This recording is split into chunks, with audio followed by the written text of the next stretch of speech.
اعوذ باللہ من الشیطان الرجیم بسم اللہ الرحمن الرحیم۔ السلام علیکم، کیسے ہیں جی؟ امید کرتی ہوں خیریت سے ہوں گے۔ آج کی ویڈیو شروع کرنے سے پہلے جنہوں نے ابھی تک میرے چینل کو سبسکرائب نہیں کیا، سبسکرائب کریں، لائک کریں اور کامنٹ میں بتائیں آپ کو یہ ویڈیو کیسی لگی ہے۔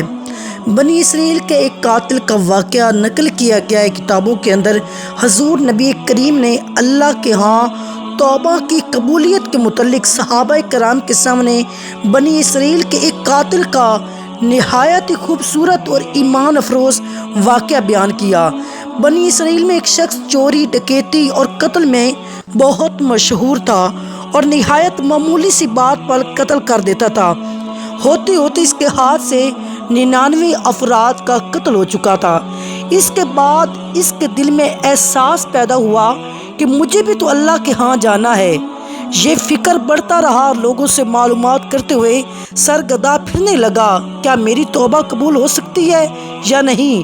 کسی عالم شخص سے ملاقات کی فکر ہوئی کہ معلوم کیا جائے کہ ایسے شخص کی توبہ قبول ہو سکتی ہے کہ نہیں۔ اس حوالے سے لوگوں نے ایک عابد شخص کے پاس جانے کا مشورہ دیا۔ اس شخص نے اس کے پاس جا کر مسئلہ معلوم کیا، کیا میری توبہ قبول ہو سکتی ہے اور کیا میری مغفرت بھی ہو سکتی ہے، جبکہ میں نے 99 انسانوں کی جانوں کو ختم کیا ہے، 99 انسانوں کو قتل کیا ہے۔ تو اس عابد شخص کو اس مسئلے کے بارے میں زیادہ معلوم نہیں تھا، تو اس نے اپنی عقل سے قیاس آرائی کر کے فرمایا کہ جو آدمی 99 انسانوں کی جان ختم کر سکتا ہے، قتل کر سکتا ہے، اس کو مغفرت کہاں سے ہوگی؟ اس نے کہہ دیا کہ تیری توبہ قبول نہیں ہوگی۔ تو اس شخص نے غصے اور جلال میں آ کر اس کو بھی قتل کر کے 100 کا حصہ مکمل کر دیا۔ جب میری توبہ قبول نہیں ہونی تو تجھے بھی ختم کر کے 100 پورے کر دیتا ہوں۔ اس نے 100 کا حصہ مکمل کر دیا، مگر اس کے دل میں پھر بھی یہ خیال تھا کہ میری مغفرت کی کوئی نہ کوئی شکل ضرور موجود ہوگی۔ اس لیے اس نے لوگوں سے پھر معلومات کا سلسلہ جاری کر دیا۔ روئے زمین میں سب سے بڑے عالم کون ہیں؟ وہی میرے مسئلے کو حل کر سکتے ہیں، میرے مسئلے کا حل بتا سکتے ہیں۔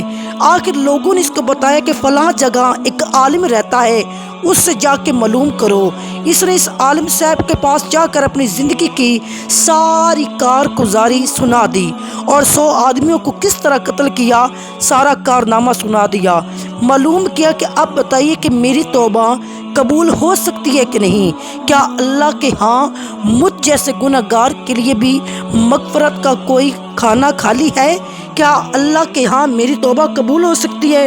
تو اس عالم صاحب کو چونکہ علم تھا، اس نے بتایا کہ تیرے گناہ معاف کرنے میں اللہ کے ہاں کوئی رکاوٹ نہیں۔ اللہ کی رحمت کا سمندر تجھ جیسے گناہ گاروں کے گناہوں سے بہت بڑا اور بہت وسیع ہے۔ اس عالم نے اسے مشورہ دیا کہ تم فلاں جگہ سفر کر کے جاؤ، وہاں کچھ اللہ کے بندے رہتے ہیں، ان کا مشغلہ صرف اللہ کی عبادت ہے، ان کے ساتھ مل کر اللہ کی عبادت کرو اور نادم ہو کر اپنے گناہوں کی معافی مانگو، انشاءاللہ تمہاری مغفرت ہو جائے گی۔ جب اس شخص نے آدھا راستہ طے کر لیا تو ملک الموت آ گئے۔ اب اس کی روح لے جانے کا مسئلہ کھڑا ہوا۔ آسمان سے رحمت کے فرشتے بھی اترے اور عذاب کے بھی۔ رحمت کے فرشتے کہنے لگے اس کی روح لے جانے کا حق ہم کو ہے، اس لیے کہ یہ سچے دل سے تائب ہو کر عبادت کے لیے جا رہا تھا۔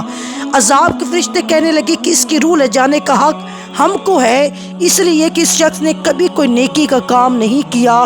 اسی دوران آسمانوں سے ایک فرشتہ آیا اور بعض روایات میں معلوم ہوتا ہے کہ یہ آنے والا فرشتہ حضرت جبریل امی تھے۔ اس فرشتے نے تشریف لا کر ان دونوں طرح کے فرشتوں کے درمیان یہ فیصلہ کیا کہ دونوں طرف کی مسافت کو ناپ کر دیکھ لو، جہاں سے آ رہا ہے اس کی مسافت قریب ہے یا جہاں جا رہا تھا وہاں کی مسافت قریب ہے۔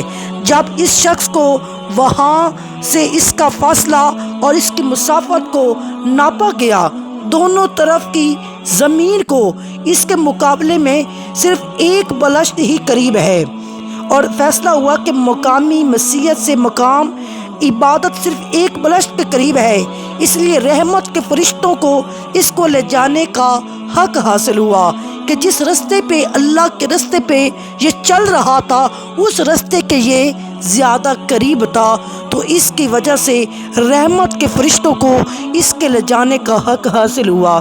اللہ تعالیٰ کی طرف سے اس کی مغفرت کا اعلان ہو گیا۔ ایک روایت میں آتا ہے کہ حضرت قتادہ رضی اللہ تعالیٰ عنہ فرماتے ہیں کہ حسن رضی اللہ تعالیٰ عنہ نے فرمایا کہ ہم سے یہ ذکر کیا گیا ہے کہ اس شخص کے پاس جب ملک الموت آیا تو وہ شخص سینے کے بل اس سرزمین کی طرف گھسیٹتا چلا گیا۔ حدیث قدسی میں آتا ہے کہ اللہ فرماتا ہے کہ میں اپنے بندے کے ساتھ اس کے گمان کے مطابق ہوتا ہوں، اور وہ جہاں بھی یاد کرے میں اس کے ساتھ ہوں۔ یا با خدا اللہ تعالیٰ اپنے بندے کی توبہ اس سے زیادہ خوش ہوتا ہے جتنی خوشی تم میں سے کسی ایسے شخص کو ہوتی ہے جس کا جانور بیابان میں گم ہو کر پھر اسے مل جائے۔ اور جو شخص ایک بلشت میری طرف آتا ہے میں ایک ہاتھ اس کے قریب ہو جاتا ہوں، اور جو شخص ایک ہاتھ میرے قریب آتا ہے میں اس کے اتنا قریب ہو جاتا ہوں، دونوں ہاتھوں کے درمیان کی مسافت کے قریب ہو جاتا ہوں، اور جب وہ میری طرف چل کر آتا ہے تو میں اس کی طرف دوڑ کر آتا ہوں۔ انسان جب بھی سچے دل کے ساتھ توبہ کرے گا تو اللہ تعالیٰ ضرور قبول فرمائے گا انشاءاللہ تعالیٰ۔ جو بھی توبہ کرتا ہے اللہ تعالیٰ اسے مایوس نہیں کرتا۔ گنہگار جتنا بھی ہو، اللہ تعالیٰ کے قریب جتنا بھی گنہگار ہو اور وہ توبہ کرے تو اللہ تعالیٰ اس کے گناہوں کو معاف کر دیتا ہے، اس کی خطاؤں کو معاف کر دیتا ہے، اس کی سزاؤں کو معاف کر دیتا ہے۔